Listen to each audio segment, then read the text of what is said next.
Presiden Prabowo sudah menembakkan peluru tanda perang melawan koruptor segera dimulai.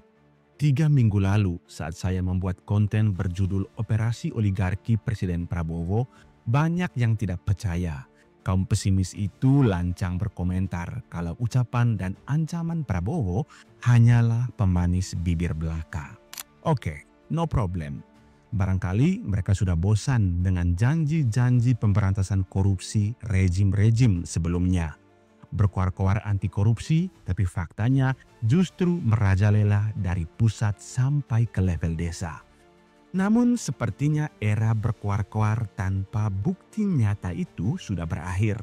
Di rejim Prabowo, kita merasakan langsung bagaimana bohir-bohir besar mulai tumbang satu persatu.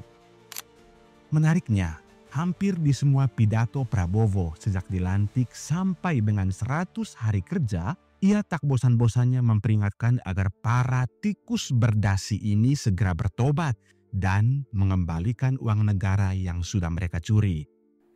100 hari pertama, ya saya sudah beri istilahnya peringatan berkali-kali. Sekarang siapa yang bandel,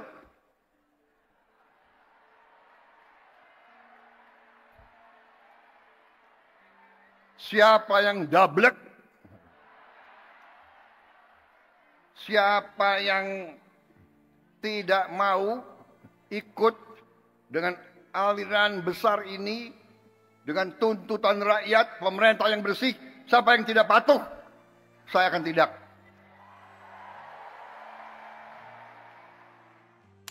Prabowo bahkan berhati lunak dengan mengatakan jika para penggarong uang rakyat itu malu untuk mengembalikan uang di depan publik, silakan menemui dirinya secara diam-diam di Wisma tempat ia menginap. Mirisnya peringatan Prabowo ini bagai angin lalu saja. Kabarnya tak ada pencuri yang mengakui kejahatannya, apalagi mengembalikan hasil curian meski itu dilakukan secara diam-diam. Presiden pun murka. Di buku hitam catatan korupsinya berjejer ribuan koruptor dari kelas teri sampai kelas kakap.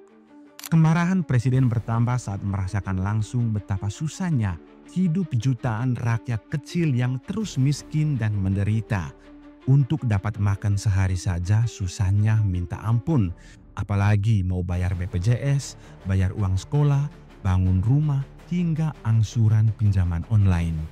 Alhasil, tahun 2024, 18 juta orang terjerat pinjaman online.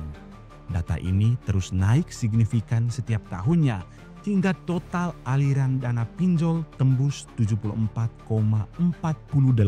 triliun.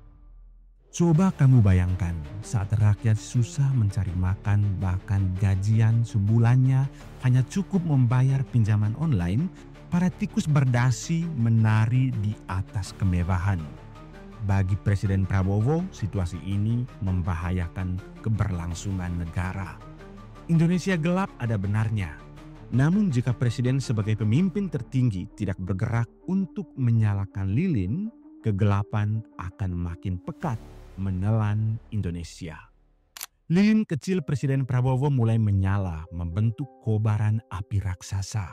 Mulai dari Kabinet Merah Putih, ia selalu membangun optimisme dan semangat kerja hingga perintah tegas ke Kejaksaan, KPK, dan polisi untuk membakar markas para pencuri dan menangkap bos besarnya. Bos besar itu adalah pengusaha-pengusaha gelap yang selama ini bersembunyi dan bercokol di lembaga negara. Mereka sudah lama mengendalikan sistem agar aksi pencurian mereka tidak terlacak. Para bos ini mampu mengendalikan sistem dan menyogok para pejabat. Ini bukan bombastis, tapi coba kamu baca baik-baik apa yang terjadi dalam kasus mega korupsi Pertamina sekarang ini. Korupsi di sektor minyak menyebabkan kerugian besar bagi rakyat Indonesia, diperkirakan mencapai 1 kuadriliun dalam 5 tahun. 1 kuadriliun adalah 1.000 triliun.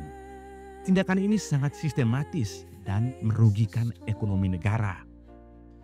Korupsi ini mencakup praktek tender curang, markup biaya impor, serta manipulasi kualitas bahan bakar atau yang dikenal dengan bensin oplosan. Produksi minyak dalam negeri sengaja diturunkan untuk meningkatkan ketergantungan pada impor, sehingga memudahkan mereka untuk korupsi berjemaah. Tak hanya itu, proses penunjukan vendor untuk impor seringkali dilakukan tanpa tender, menciptakan peluang bagi pejabat korup untuk mengambil keuntungan. Selain harga minyak yang dimanipulasi, ongkos kirim juga mengalami markup yang sangat signifikan. Korupsi jenis ini sangat sistematis, mulai dari hulu ke hilir, mulai dari minyak mentah sampai ke minyak yang tersebar di pasaran. Itulah sebabnya negara tekor hingga 1.000 triliun selama 5 tahun. Hingga kini tercatat 12 direktur Pertamina sudah menjadi tersangka. Namun yang paling mengejutkan adalah penetapan tersangka anak Raja Minyak Indonesia, Rija Chalit, bernama Keri Ardianto Rija.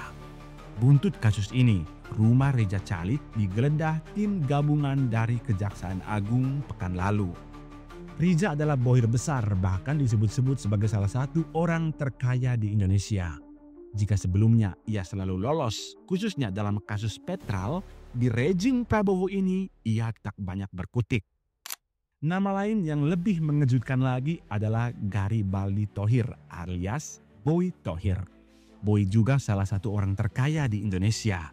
Ia diduga kuat terseret dalam pusaran korupsi tata kelola minyak mentah PT Pertamina Patraniaga yang kini tengah diusut Kejaksaan Agung.